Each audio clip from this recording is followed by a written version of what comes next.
medical order yang udah gue pesen dan sekarang udah tiba. Kita akan periksa sama-sama. Ini udah gue buka tadi, tapi belum gue sempat rapiin.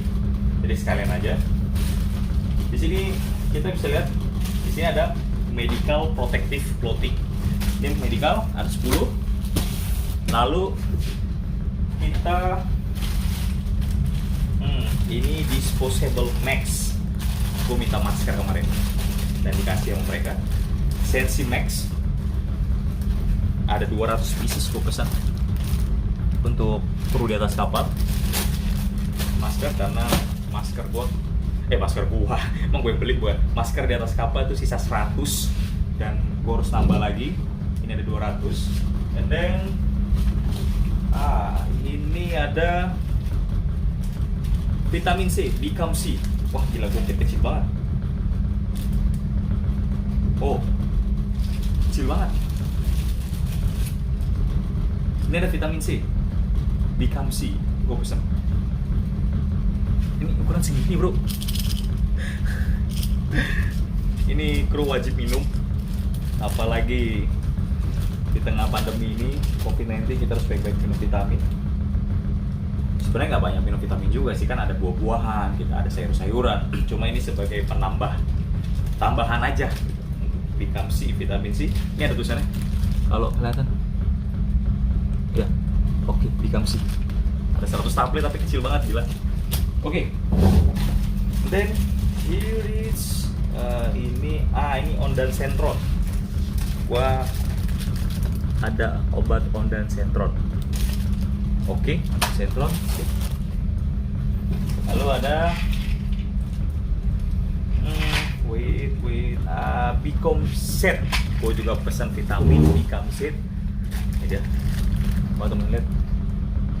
Oke, Become Set. And then kita punya ini ada guaifenesin. Ini ada guaifenesin. Sebenarnya teman tahu ya, kalau pesan di Cina pasti selalu mereka punya ini tuh apa ya namanya ya?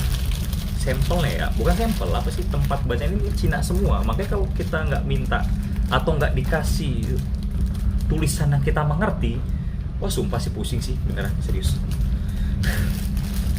Nah ini dia, ini ada translatean ya, guaifenesin. Guaifenesin, sensin. Gue yang pesen, gue yang lupa. Guaifenesin. Terus di sini gue ada lagi interhistin. Lagi-lagi dia punya label Cina semua. Dan ini interhistin. Oke. Lalu kita punya apa ini? Ini medical latex gloves. Kita punya. Dan gue emang pasang kemarin medical latex glove ini sebanyak 100 pasang. Jadi tadi ada medical protective clothing, ada Sensi Max. Lalu gue juga pesan medical latex gloves. Ada 100 pasang. Nih. And then sini kita kedatangan daripada obat batuk, dong. Jadi gue nggak tahu ya. Biasanya kru itu ada yang bisa minum obat batuk yang tablet, ada yang nggak bisa, dan gue mengatasinya itu dengan cara gue pun memesan obat batuk sirup, karena ada beberapa kru juga yang nggak bisa minum obat batuk yang tablet. Tuh, dan gue pesen ini obat batuk sirup, mungkin Indonesia kayak OBH, Kobi, Fix dan segala macamnya. Cuma gue nggak tahu ini apa mereknya, karena ini jujur aja dia punya lagi-lagi, karena kita beli di Cina. Dia punya labelannya bahasa Chinese, tetapi di sini cuma ditulis Coke sirup Qiangli Pipalu, mungkin I don't know, Qiangli Pipalu mungkin nama obatnya, tapi yang jelas ini obat batuk sirup. Kalau kelihatan, kayaknya sih nggak kelihatan itu, saya kecil banget serius. Coke sirup, ya itulah. Oke, datang. Tinggal beberapa, 1, 2, dan ini ada tetrasin eye drop atau obat tetes mata kayak Vicin, Insto dan segala macamnya lah. Ini tetrasin untuk obat tetes mata penting banget. Ini di atas kapal ini penting lah. Penting banget malah. Lalu yang terakhir, jadi box yang terakhir ini ada metronidazole. Ini ada metronidazole datang. Dan terakhir, ini itu baru kardus yang pertama, sekarang plastik yang kedua. Kardus habis. Lalu plastik kedua. Plastik kedua, wah ini banyak sih. Ini apa nih? Hand sanitizer. Ini hand sanitizer. Bentuknya seperti ini. Padahal yang gue sebenarnya minta yang gede, cuma mungkin nggak ada kali ya. Jadi mereka ngasih ini, tapi ini ya ini juga oke lah, lebih simple. Lo bisa taruh di bridge, lo bisa taruh di gangway control, lo bisa taruh di mana aja, lo bisa bawa ini. Karena yang paling penting sih biasanya ketika pilot naik ataupun ada orang naik ke gangway, itu mereka akan minta hand sanitizer. Kalau lo nggak ada, bikin malu aja. Oke, hand sanitizer. Nice ya, hand sanitizer. Lalu gua dapat lagi protective gloves. Gak akan pernah habis nih protective gloves sampai gua turun. Ini ya. Oh ini salep ini. Nah ini lagi. Ini yang gue bilang. Mereka nggak ngasih gue, jadi ini beda supplier ya. Yang ini, yang tadi yang kardus pertama ini gue dapat di Nansha supplier. Ini gue dapat di Lian Yunggang. Sama-sama di Cina, cuman yang di Lian Yunggang gue nggak dikasih bahasa yang gue mengerti. Kayak gini ini nggak ada nih. Ini Cina, gue nggak tahu apa ini. Nah, ini bahasa Cina semua. Cuma lu akan tahu ketika lu ngeliat daripada ingredients-nya dia. Itu apa? Oh, ini salep luka bakar, like a burn ointment gitu. Ah iya benar. Ya ini salep luka bakar. Salep luka bakar. Jadi bener-bener kalian harus make sure ketika kalian megang hospital di atas kapal, ada obat-obatan datang, terus kebetulan belinya di Cina, kalian nggak dapat bahasa yang kalian mengerti, kirim email sama mereka, tanyain ini obat apa. Oke, satu. Masih ada berapa lagi? Ini kantong plastik. Ini again, lagi-lagi nggak ada tulisannya. Tiga semua. Oh, God. Kalau ini Rivanol. Nah ini Rivanol. Ya ini Rivanol. Ini gue pesen Rivanol. Mau Rivanol. Bisa nih. Oh ada lagi juga obat tetes mata, ini Roto. Lihat Rotonya. Bahasa Chinese. Yang gue mengerti ketika ada dia punya merek nih Roto di sini nih. Sudut kanan atas Roto. Ini obat tetes mata jelas.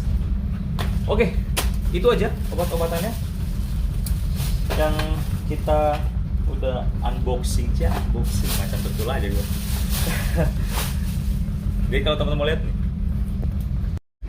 jadi ini beberapa medicine order yang tadi kita udah unboxing sama-sama, dan gue akan ngerapiin ke medicine locker dalam sana. Membutuhkan waktu ya kira-kira setengah jam lah. Oke, gue ngerapiin dulu. Gue baru selesai ngerapiin medicine order gue di dalam locker dan medical equipment dalam locker gue juga, seperti yang tadi teman-teman lihat di locker yang tadi gue kasih tunjuk. Dan sekarang gue mau sedikit sharing mengenai tentang hospital di atas kapal. Siapa yang bertanggung jawab dalam menangani hospital di atas kapal, bagaimana cara pemesanan obat-obatan di atas kapal, dan persyaratan apa untuk menjadi seorang SHO di atas kapal, dan apa yang perlu diperhatikan di dalam menangani sebuah hospital di atas kapal. Gue akan coba sharing, kita sama-sama sharing, sama-sama belajar dalam menangani atau bertanggung jawab di dalam hospital. Cukuplah. Yang pertama adalah penunjukan daripada SHO atau kita bisa bilang Ship Health Officer atau bisa kita bilang juga perwira kesehatan di atas kapal. Apakah perwira kesehatan di atas kapal itu harus basic daripada kesehatan? Maksudnya kita mempelajari tentang kesehatan. Gue nggak tahu pendapat orang lain, tetapi ini pendapat saya sendiri.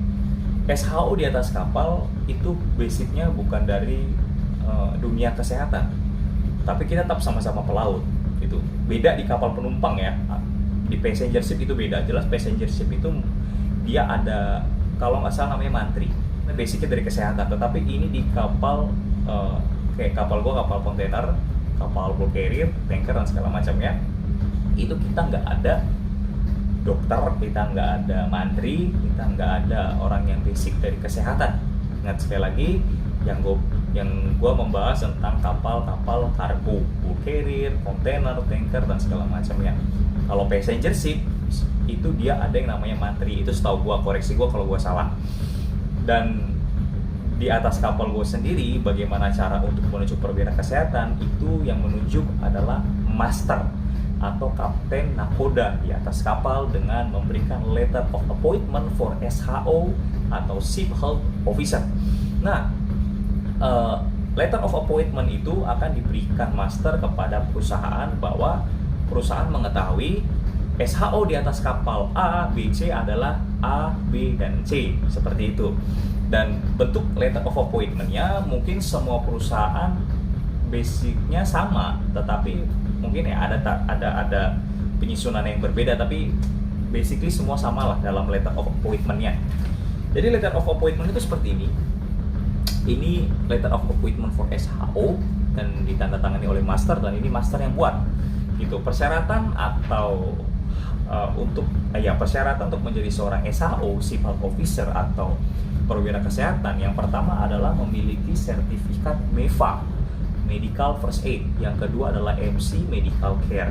Nah, kedua sertifikat ini adalah belajar mengenai tentang kesehatan, entah mulai dari obat-obatan, pengetahuan obat-obatan, pertolongan pertama kepada orang yang mengalami sebuah kecelakaan di atas kapal, terus bagaimana menangani daripada hospital, mulai dari laporannya, mulai dari bagaimana cara kita menghadapi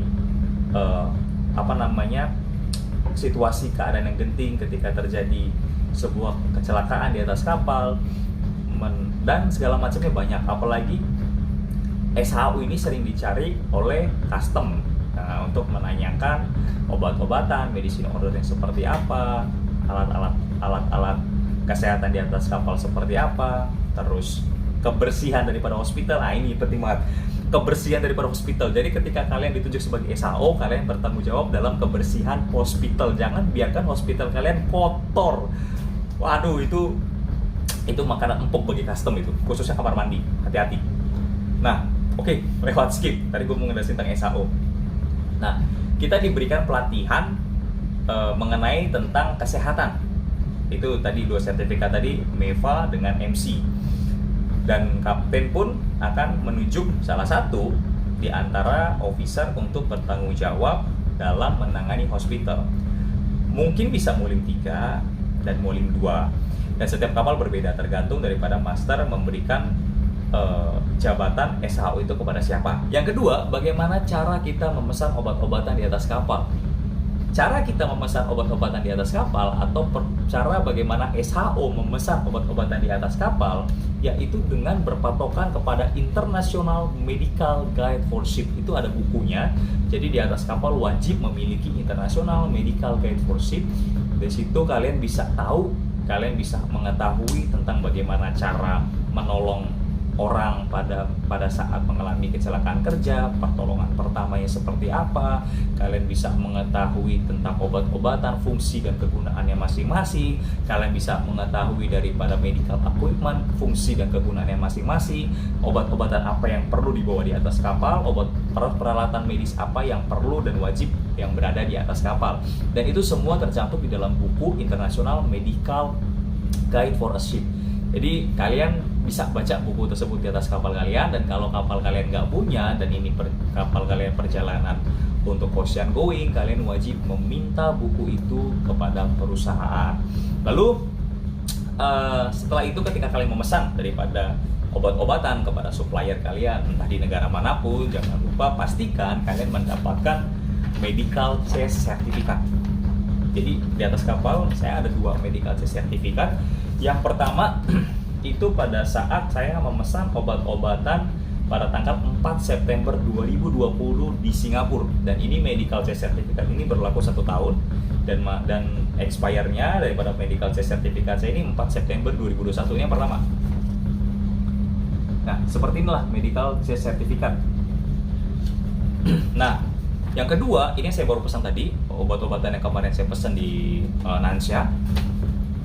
Saya mendapatkan medical case certificate juga. Ini pastikan kalian mendapatkan medical case certificate setiap kalian memesan obat-obatan di atas kapal. Ini yang menyatakan yang sah obat-obatan itu berasal dari mana. Jadi, gini loh, karena kita mengacu kepada International Medical Guide for Ship, otomatis sebagai bukti kalau kita mengacu atau patokan kita di dalam International Medical Guide for Ship itu kita harus punya ini, sertifikat ini gitu. Jadi semua ini kita kayak dipantau gitu loh, kita dimonitoring, obat-obatannya berasal dari ini, dari rumah sakit ini, dari negara ini. Jadi ini benar-benar sah, bukan kita kayak beli obat-obatan yang gue beli obat dong gini, ambil comot, tapi ketika nanti PSC tanya, custom tanya, kamu pesan obat-obat ini dari mana? Biasanya mereka akan minta medical case certificate untuk dikasih lihat. Itu. Tapi kalau kita nggak bisa menunjukkan medical case certificate di atas kapal, kasus kita. Kan nggak lucu kan? Ketika kita kasus hanya karena medical case certificate. Nah, ini yang saya mau sharing teman-teman, ketika teman-teman pesan obat-obatan, pastikan kalian punya medical case certificate. Dan ini medical case certificate ini saya berlaku sampai 1 Juli 2022, dan ini ada tanda tangan daripada Register Pharmacy Signature. Ini ada tanda tangan mereka ya. Terus ini ada stempelnya mereka. Nah, di situ yang ada keterangan bahwa the ship medicine chest and medical aid at sea and US section 8 dan segala macam bla bla bla bla bla. Ini aturannya ada di sini semua. Oke. Dan medical case certificate ini kalian tempel di hospital, di bridge, ini harus kalian tempel ya. Yang ketiga, yang terakhir, gue mau ngasih tahu mengenai tentang medical logbook. Jadi kalau kita di bridge kan ada namanya logbook ya, ada deck logbook, engine logbook, terus ada namanya radar log, terus ada namanya ice log dan segala macamnya gitu kan. Nah, di hospital juga ada yang namanya medical logbook. Nah, medical logbook itu isinya kayak gimana? Jadi medical logbook ini gue ngasih lihat ship medical log. Nah, itu nggak kelihatan ya. Jadi sini ada instruksi daripada ship medical instruction. Di sini ada beberapa tabel. Bukan beberapa tabel, memang ada tabel untuk medical log. Ya, di sini kalian bisa lihat, di sini ada date, time, name, rank or rating, nature of complaint atau description of case. Lalu di sebelahnya adalah treatment given atau medicine dispensed. Artinya ketika ada kru yang sakit di atas kapal dan memerlukan obat-obatan, ataupun kru yang mengalami sebuah kecelakaan kerja ketika mereka berada di atas kapal dan mereka memerlukan obat-obatan dan penanganan yang perlu dilakukan, nah kita harus mencatat nama-nama mereka di dalam buku ini, mulai dari tanggalnya, waktu kejadiannya, jam berapa, tanggal berapa, nama daripada kru yang sakit, lalu rank ataupun rating, artinya jabatan mereka di atas kapal seperti apa, lalu description of case adalah penjelasan mengenai mereka sakit apa. Misalnya mereka sakit flu, mereka batuk, atau misalnya mereka butuh betadine, kegores, ya kan, scratch of skin, mereka kegores. Terus treatment given-nya tuh, penanganannya tuh seperti apa. Misalnya kalau sakit kepala gitu, lu memberikan obatnya apa. Lalu dia scratch of skin artinya terluka, kegores kah atau apa. itu apa yang perlu lu tangani, memberikan obatnya seperti apa, cara penanganannya seperti apa. Jadi ini semua tertulis ke dalam medical logbook. Nah, ini ada ya SIPS medical lognya, jadi kalian bisa baca record of case of sickness and injury, itu dia. Lalu yang kedua dan seterusnya kalian bisa baca di medical logbook kalian. Dan jangan lupa itu setiap kalian mengisi ini itu harus dipantau oleh kapten atau nakoda di atas kapal, supaya dia juga mengetahui setiap bulannya apakah ada kru yang meminta obat, apakah ada kru yang sakit, penanganannya seperti apa, dan itu dipantau langsung oleh master. Nanti dia yang akan memberikan arahan, dia juga akan memberikan arahan, membantu juga SHO dalam menangani hospital di atas kapal. Ini buku penting banget di atas kapal, dan ini sering dilihat oleh custom, sering ditanya juga oleh PSC. Jadi ketika kalian tidak dapat menunjukkan medical logbook di atas kapal, itu juga akan jadi masalah untuk kita sebagai perwira kesehatan. Itu tadi penjelasan mengenai tentang medical logbook. Dan gue mau ngasih tahu juga, tadi gue sempat singgung mengenai tentang PSC, Port State Control, mengenai tentang custom dalam melihat atau memeriksa hospital di atas kapal. Jadi ini menurut pengalaman gue, menurut apa yang udah gue pernah alamin bersama dengan PSC, dengan custom, mereka selalu menanyakan medical logbook.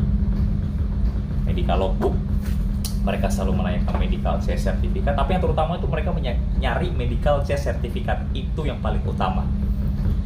Pasti mereka akan tanya medical C certificate mana. Lalu ketika kita udah bisa ngasih tunjuk, mereka nanya medical logbook. Mereka akan lihat riwayat kru-kru yang sakit ataupun obat-obatan yang keluar masuk. Jadi kita sudah harus tahu. Mereka melihat medicine equipment. Jadi obat-obatan kalian apa aja yang ada di atas kapal. Terus mereka melihat daripada medical equipment ya, peralatan-peralatan kesehatan medikal yang ada di atas kapal. Kebersihan, itu custom paling resek kalau mengenai tentang kebersihan hospital. Jadi benar-benar hospital memang harus bersih, hospital benar-benar harus emang terawat, terjaga ya, dengan khususnya di kamar mandi yang tadi di video pertama gue udah bilang tadi itu, khususnya kamar mandi, karena gue nggak tahu kenapa itu bisa jadi dasar empuk aja buat custom. Jadi kalau misalnya mereka udah tahu lu punya medical C sertifikat, ditempel semua, lu punya medicine equipment, medicine equipment sesuai dengan yang ada di locker, medical equipment juga sesuai, terus medical logbook nggak ada masalah, dan beberapa riwayat keluar masuk obat, maksudnya ada obat yang udah digunain, ada obat yang expire, ada obat yang masuk, nah itu sesuai juga. Nggak tahu sasarannya adalah kebersihan. Gua mungkin nggak tahu ya, ini teman-teman pernah ngalamin atau enggak, tapi gue pernah ngalamin itu. Nah, sasarannya kebersihan, dan itu paling suka tuh. Gue nggak tahu lah, gue nggak ngerti lah. Jadi untuk berjaga-jaga, hospital kalian harus bersih lah. Itu hospital kalian bersih, kamar mandi kalian bersih, supaya kalian bebas dari custom. Jadi gue sempet ngebahas tentang tadi gue bilang obat yang expire ya. Ini penting, untung gue hampir lupa. Ketika kalian mendapatkan obat di atas kapal expire, apa yang perlu kalian lakukan dengan obat-obatan yang expire tersebut? Apakah buang ke laut, buang ke tempat sampah, atau bagaimana? Itu pertanyaannya. Ini penting. Ketika kalian menemukan obat-obatan yang expire, kalian tidak boleh membuangnya ke laut, kalian tidak boleh membuangnya ke tempat sampah di atas kapal, tetapi obat-obatan tersebut kalian tempatkan di sebuah kotak atau kardus atau apapun itu juga. Yang penting itu adalah tulisan, yang penting itu adalah sebuah tempat, dan kalian tuliskan di situ adalah obat-obatan yang expire. Kalian tulis expire date tanggal berapa, terus obatan-obatan apa saja yang expire. Misalnya paracetamol kalian expire nih, tahu pada bulan kemarin, misalnya bulan Mei, itu kalian nggak boleh buang obat-obatan itu.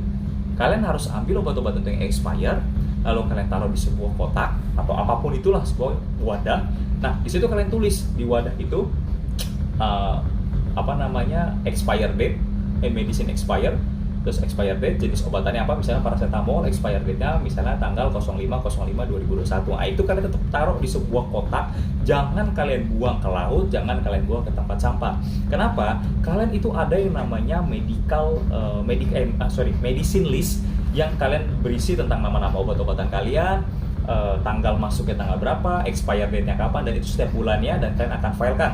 Jadi setiap pergantian bulan, yang bulan yang lama, misalnya laporan sekarang ini adalah bulan 6 selesai, bulan 5 gue ambil, gue filein ke dalam file, lalu bulan 6 nya gue tempel di medicine list. Nah, itu PST akan melihat bukan dari medicine list yang ada di locker, tapi mereka juga akan lihat daripada laporan bulanan kalian untuk hospital. Nah, ketika PSC atau custom mendapatkan ada obat-obatan ternyata bulan lalu itu expire, lalu mereka akan tanya, kemana obat-obatan tersebut?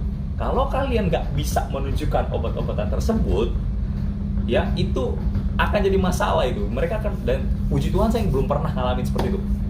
Itu mereka akan bertanya, kemana obat-obatan tersebut? Tetapi ketika kalian bisa menunjukkan bahwa obat-obatan expire tersebut itu ada di sebuah kotak, udah kalian pisahkan dengan obat-obatan yang masih yang expire date-nya masih berlaku, tapi obat-obat itu kalian pisahkan ke dalam sebuah kotak, kalian tuliskan, jangan lupa tulis di sebuah kotak itu expire date-nya itu aman gitu. Tetapi kalau misalnya kalian PSC ngeliat daripada laporan bulanan kalian, medikalis bulanan kalian, ternyata ada barang yang expire, lalu kalian nggak bisa menunjukkan, ternyata kalian sudah buang, itu akan jadi masalah. Kalian buang kemana? Buang ke laut kah? Buang ke tempat sampah? Atau saya nggak tahu seperti apa.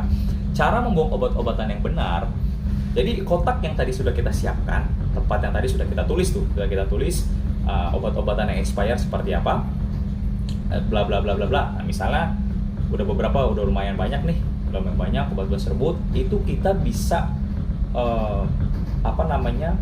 buang, atau apa bahasa enaknya ya, buang sih ya, kita buang di pelabuhan setempat. Tetapi kita harus koordinasikan dengan agen setempat. Jadi kita memberikan obat-obatan tersebut nggak sembarang kita buang ke laut, nggak sembarang kita buat tempat sampah, kita bakar segala macamnya. Tapi kita harus turunkan ke darat melalui agen. Nanti kita akan membuat surat jalannya, dan itu ditandatangani oleh agen bahwa kita sudah membuang atau menurunkan barang-barang atau obat-obatan yang expired, termasuk medical equipment yang sudah expired, yang sudah kadaluarsa, ke darat. Dan itu sudah, dan jangan lupa untuk membuat bukti surat jalan atau surat penurunan. Nah, ketika nanti PSC tanya, memang sudah tidak ada di atas kapal, kita bisa menunjukkan daripada surat jalan tersebut itu sudah diturunkan di darat. Nah, urusan mereka mau ngecek di darat ya urusan mereka. Yang penting kita di atas kapal sudah menyelesaikan, sudah melaksanakan apa yang sudah menjadi tanggung jawab kita. Nah, itu paling penting sih. Nah, jadi itu bisa gue sampaikan, itu bisa gue sharing mengenai tentang hospital di atas kapal. Gue berharap bahwa video ini bisa bermanfaat buat teman-teman semua, bisa memberikan pembelajaran, bisa memberikan pengetahuan yang baru. Kita bisa sama-sama sharing mengenai tentang hospital, dan pun kalau ada kekurangan dalam gue menjelaskan pengetahuan gue yang terbatas ini mengenai tentang hospital, kalian bisa komen, kalian bisa share, kita bisa saling sharing untuk setiap pembelajaran mengenai tentang hospital di atas kapal. Dan gue berharap video ini bisa membantu kalian semua, kalian bisa belajar sesuatu yang baru mengenai tentang hospital di atas kapal. Mari kita sama-sama menjadi pelaut yang berkompeten, kita sama-sama bisa menjadi pelaut-pelaut Indonesia yang berkompeten, yang bisa bersaing dengan pelaut-pelaut di luar sana. So, don't forget to like, share, comment, and subscribe my YouTube channel. Don't forget to follow my Instagram. See you next on my video, and God bless you. Bye.